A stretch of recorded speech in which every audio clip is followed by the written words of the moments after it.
Topic है 1 करोड़ का portfolio बनाने में सबसे ज्यादा मुश्किल क्या था। सबसे पहला मुश्किल जो मेरे लिए और इन्वेस्टर के लिए होता है वो खुद का ज्ञान होता है, खुद का स्टडी होता है। अगर आप म्यूचुअल फंड में घुसने के पहले 1-2 महीना खुद से अध्ययन नहीं किया, किसी के बताने पे कर लिया या एक वीडियो देखा और कर दिया, तो जितना जल्दी आप किए उतना जल्दी निकल भी जाएंगे। तो खुद से अध्ययन करना है और भी प्रोडक्ट को देखना है, कैलकुलेट करना है। स्टार एसआईपी वेबसाइट पे जाइए, कैलकुलेट कीजिए हर चीज को। एफडी क्या रिटर्न देता है, पोस्ट ऑफिस क्या देता है, इंश्योरेंस ने क्या दिया है, म्यूचुअल फंड ने क्या दिया है, ट्रैक रिकॉर्ड चेक करेंगे, अध्ययन करेंगे, तभी आप लंबे समय के लिए म्यूचुअल फंड में बने रह सकते हैं। दूसरा जो मुश्किल आया और हमेशा मुश्किल आते रहता था वो क्रैश, मार्केट क्रैश। 5% 10% गिरता था तो ऐसा लगता था कि कहीं गलत जगह तो इन्वेस्टमेंट नहीं है। अगर ऐसे चलता रहा तो फिर वो टारगेट फाइनेंशियल गोल कब पूरा होगा। सब कुछ क्लियर हो गया कोरोना के दौर में, सारा फ्रॉड पता चल गया, क्योंकि इसके षड्यंत्र के बारे में एक एक चीज हमें पता है। किताब पढ़ा, साइंस को समझा, सीजीआई दिखाया है, कंप्यूटर जनरेटेड इमेजेस दिखाया है, कोई गया नहीं कहीं, चांद पे भी कोई नहीं गया है, चंद्रयान 3 ये वो सब। ये आने वाले दिनों में अब मुश्किल लगता है ये फिर से कर पाएगा। धीरे धीरे मोगेम्बो का हथियार खत्म होते जा रहा है। तीसरा जो फैक्टर दिक्कत करता था, आस पड़ोस के लोग, फैमिली मेंबर्स के लोग, रिलेटिव के लोग, कि अभी तक घर नहीं लिया है। जो लोग घर लिए भी हैं वो लोन पे लिए, और मैं कभी लोन लेना नहीं चाहता था। तो ये बड़ा बेइज्जती फील कराता था कि पैसा तो है पोर्टफोलियो में थोड़ा बहुत, चाहे तो ले सकते हैं, पर लिया नहीं तो सुनना भी पड़ता था। और जमीन में इन्वेस्टमेंट कोई 3,000 5,000 10,000 पर मंथ से तो हो नहीं जाएगा। जिन्होंने लिया है वो लोन लेके ही लिया होगा, ऐसे नहीं कि इतना पैसा लगाया और जमीन हो जाएगा। तो मुझे ये इन्वेस्टमेंट म्यूचुअल फंड में एसआईपी ही बेहतर लगता था। 2,000 3,000 4,000 जैसे जैसे पैसा आता गया धीरे धीरे करके इन्वेस्ट करते चले गए। और एक फैक्टर बहुत बड़ा है, अगर आप सर्विस में है, नौकरी में है, अलग अलग शहर में जाते रहते हैं, तो आप कहाँ घर खरीदेंगे, क्योंकि वहां तो रहना नहीं है, फिर चले जाएंगे। तो बेहतर है कि जहां पे नौकरी कर रहे हैं उसके आसपास 1-2 किलोमीटर के दायरे में ही रेंट पे रहें, वो बेहतर है। वो हमने ऐसे ही किया, जहां भी जॉब हुआ वहां शिफ्ट किए और आसपास रहे। तो एक तो ट्रेवल करने में भी समय बचा, प्लस एक्सपेंस जो खर्चा है वो भी बचा, और रेंट पे रहते गए। आराम से जिंदगी काफी सुखमय गुजरा, रेंट पे ही थे। बाकी फैक्टर जिंदगी में परेशान नहीं कर रहा था। नहीं तो मैं देखता हूं जॉब दिल्ली में कर रहे हैं और घर गाजियाबाद में लिए, आने जाने में 2-4 घंटा व्यतीत हो जाता है, और पैसा अलग जा रहा है, जवानी अलग खत्म हो रहा है। तो ऐसा बवंडर नहीं करना है जिंदगी में कि काम कर रहे हैं और 40-50 किलोमीटर दूर आना जाना रोज कर रहे हैं। मानव शरीर ट्रेवल करने के लिए बना नहीं है। वो तो मोगेम्बो ने इतना फास्ट कर दिया जिंदगी कि सबको भागना पड़ रहा है। जिस समय से रोड आया गांव में, उस समय से लोग भागना शुरू किया। नहीं तो एक गांव के लोग एक गांव में ही रहते थे, सारा संपदा वहीं पे था, बाहर जाने की जरूरत नहीं था। विकास किया, भागना शुरू किया लोग। पांचवा फैक्टर जो आड़े आता था, वो 2-4 साल के अंदर कोई ना कोई घर पे आ जाता था प्लान समझाने के लिए। चैन सिस्टम, 5 लाख लगाओ, 20,000 रुपये पर मंथ मिलेगा, 2 आदमी को जोड़ो और ज्यादा मिलेगा। ये सारा खेल 2-3 साल ही चलता है। वो 10,000 का प्रोजेक्ट बना के लाया जाएगा, 20,000 का, 50,000 का। जैसे ही वो टारगेट पूरा हो जाता है समेट के चला जाता है, बोला सिंगापुर चला गया। कोई गया नहीं भाई, एज पर प्लान चल रहा था सब कुछ। हमें न्यूज में वही दिखाया जाता है जो एज पर प्लान बिग बॉस का स्क्रिप्ट होता है। कौन जीतेगा वो फिक्स है, कैसे भागना है वो फिक्स है। तरह तरह का स्कीम भी लॉन्च होते रहता है। क्रिप्टो आ गया, 400% रिटर्न दे दिया। रिटर्न मतलब क्या क्या बढ़ गया? अगर यही करेंसी है तो इसको खरीदने के लिए भी पैसा क्यों देना पड़ रहा है? एक बार में सब जगह करेंसी हो जाता ना, इसको खरीदने के लिए भी पैसा देना पड़ रहा है। पैसा तो फिर मूल यही है ना, जो पैसा यूज कर रहे हैं। तो फिर ये कैसे क्रिप्टो करेंसी हो गया? अभी स्मॉल कैप का रिटर्न देखें तो लगभग 15 महीने से निगेटिव रिटर्न पे है, कुछ भी रिटर्न पे नहीं है। मैं उदाहरण यहाँ पे एसबीआई स्मॉल कैप का ले रहा हूँ कि यहाँ पे एसबीआई स्मॉल कैप है कि 2011 से लेके अब तक एसआईपी चलता रहा, 5-5 हजार का, 9 लाख जमा हुआ है, वैल्यू 49 लाख 50 लाख हुआ है, 20.68% का रिटर्न।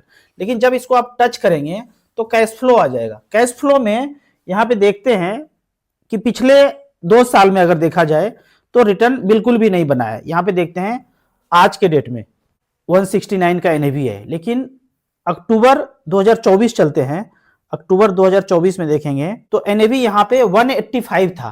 5,000 रुपया उस समय लगाए थे, 4560 रुपया ही है। मतलब उस समय 15 महीना पहले जो लगाए थे अक्टूबर 2024 में, वो 5,000 रुपया बराबर नहीं आया है। फिर आगे चलते हैं, एनएवी का रेट 178 हुआ, 5,000 लगाए, 4700 वैल्यू है। इस तरह से करके 145 भी आया है। इस एनएवी पे जिसने खरीदा है 5,000 का, उसका वैल्यू आज 800 रुपया बढ़ा है, 5,800 हुआ है। तो इस तरह से करके इसमें आप एक नया फीचर आया है स्टार एसआईपी में कि 5,000 का एसआईपी जो इन्वेस्ट किया था उसका वैल्यू आज कितना है। पीछे भी जाके देखेंगे सिंस इंसेप्शन कि आपने एसआईपी मान लेते हैं 2 फरवरी 2011 से किया, तब एनएवी 11 रुपया 36 पैसा था। 5,000 रुपया उस समय लगाए थे, उस समय जो 5,000 रुपया कटा था 2011 में, उसका वैल्यू 74,554 रुपया है। उसी तरह से अलग अलग डेट में एनएवी, अगर यहां देखें 11 रुपया आया, 10 रुपया आया और कम भी हुआ है, 9 रुपया 57 पैसा आया है। तो उस समय 5,000 लगाए थे तो उसका वैल्यू 88,000 है। ऊपर कम था, नीचे ज्यादा हो गया। क्यों ज्यादा हो गया? क्योंकि एनएवी कम हुआ तो आपको यूनिट ज्यादा मिला। यूनिट ये मिला, इसको मल्टीप्लाई किए आज के एनएवी से, तो ये प्राइस बनता है। इसको जरूर अध्ययन कीजिए। जो भी आपका एसआईपी चल रहा है, सारे एसआईपी को कहीं यहां से ट्रैक कर सकते हैं। किसी भी एएमसी में चल रहा हो, मान लेते हैं निबॉन में चल रहा होगा कोई स्कीम, जो भी स्कीम चल रहा है उसको सेलेक्ट कीजिए, किस डेट से किए हैं उसको सेलेक्ट करके थोड़ा थोड़ा अध्ययन कर सकते हैं। अब कुछ कमेंट्स को देखते हैं। क्या स्टार एसआईपी एसेट प्लस में एसआईएफ की फैसिलिटी है? मुझे मिल नहीं रहा है अभी। स्टार एसआईपी में वो फैसिलिटी नहीं आया है परफॉर्मेंस चेक करने का, कुछ समय के बाद आ जाएगा। एसेट प्लस में परचेज का फैसिलिटी है, मिनिमम 10 लाख रुपए इन्वेस्ट कर सकते हैं। वही लोग को मैं यहाँ पे आने बोलता हूँ जो ट्रेडिंग में फंसे पड़े हैं। वहां से निकल करके एसआईएफ एक अच्छा ऑप्शन है, ट्रेडिंग से आप बच जाएंगे। आपके बदले में फंड मैनेजर ऑप्शन ट्रेडिंग करेंगे, वहां से निकल करके इसमें आप इन्वेस्ट कर सकते हैं। अभी सारा रिसर्च का फैसिलिटी नहीं है, जैसे जैसे आएगा मैं अपडेट करता रहूंगा। सर 2 लाख रुपया एसआईपी करनी है 5 साल के लिए, प्लीज बताएं कौन सा फंड लेना है। 5 ही साल टाइम है ना, तो थोड़ा सा इस टाइम को बढ़ाना है। एग्जैक्ट 5 साल के लिए म्यूचुअल फंड में नहीं घुसना है। अब कम से कम 10-12 साल के लिए आएंगे तो भी large cap, multi cap, flexi cap में जाएंगे। 5 साल के लिए करना है तो बैंक एफडी में पैसा रखिए, अपने पास रखिए, वो ज्यादा बेहतर है। मुझे आपसे बात करनी है, 24 साल का हूँ, 10,000 रुपया मंथली करना है, मुझे कैसे करना है? 10,000 रुपया पर मंथ करना है, आपका एज कम है, 2-2 हजार रुपया करके 5 स्मॉल कैप में, एक माइक्रो कैप भी रख सकते हैं, एक मिड कैप भी रख सकते हैं और 3 स्मॉल कैप में जा सकते हैं। 2-2 हजार रुपया करके, जिसका एईएम ज्यादा है, कोई भी फंड सिलेक्शन करेंगे उसके कैटेगरी में एईएम उसका ज्यादा हो, इस तरह से करके आपको इन्वेस्ट करना है। बात करने के लिए जो नंबर लास्ट में है 9929 पे, उस पे व्हाट्सएप और कॉल भी कर सकते हैं। सर 10 से 15 साल स्मॉल कैप में इन्वेस्ट करके वहीं से एसडब्ल्यूपी करना सही होगा या एग्रेसिव हाइब्रिड में स्विच करके एसडब्ल्यूपी करना होगा? अभी आप बने रहिए, जब आपका पोर्टफोलियो उस समय जितना बन जाएगा, आपको लगता है कि मेरे रिक्वायरमेंट से पैसा 40% 50% एक्स्ट्रा है, फिर तो आप स्मॉल कैप से ही एसडब्ल्यूपी कर सकते हैं। लगता है कि नहीं, एग्जैक्ट जितना रिक्वायरमेंट है उतना ही है, फिर थोड़ा सा रिस्क के हिसाब से स्विच करके हाइब्रिड इक्विटी से ले सकते हैं। अगर रिस्क लेने का क्षमता है तो स्मॉल कैप से ही ले सकते हैं, अगर रिस्क लेने का क्षमता नहीं है तो जाके बैलेंस फंड एग्रेसिव हाइब्रिड में स्विच करके एसडब्ल्यूपी लेना है। मेरी मंथली सेविंग 15,000 रुपया पर मंथ है, लेकिन 10,000 रुपया एफडी या आरडी करूंगा और 5,000 रुपया पर मंथ 15 साल के लिए एसआईपी करूंगा। कौन से फंड में इन्वेस्ट करना है?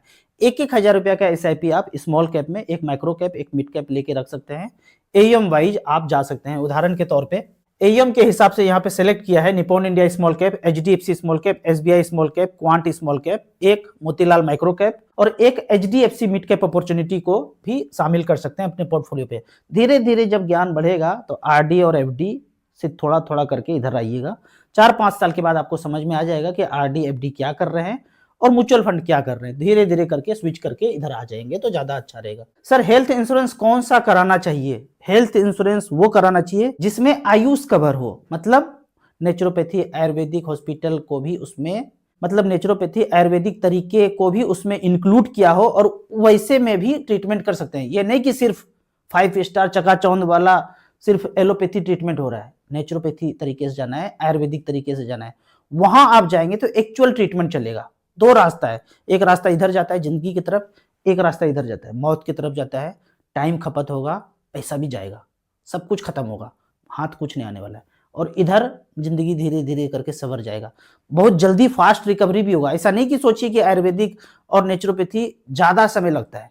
पूरा ओवरऑल पिक्चर देखेंगे ना ऊपर से खड़ा होकर के, फिर पता चलेगा कि नेचुरोपैथी कितना जल्दी रिकवर करता है। अभी मेरी बेटी को 10 दिन पहले चिकन पॉक्स हुआ, 3 दिन तो हालत खराब रहा और हमने क्या किया, 10 नारियल पानी लगातार दिया 3 दिन तक लगातार। उसके बाद 5-6 नारियल पानी पे रही और नीम का काढ़ा, नीम के पानी से नहाना है, ऐसे करके 5 दिन में ठीक हो गई।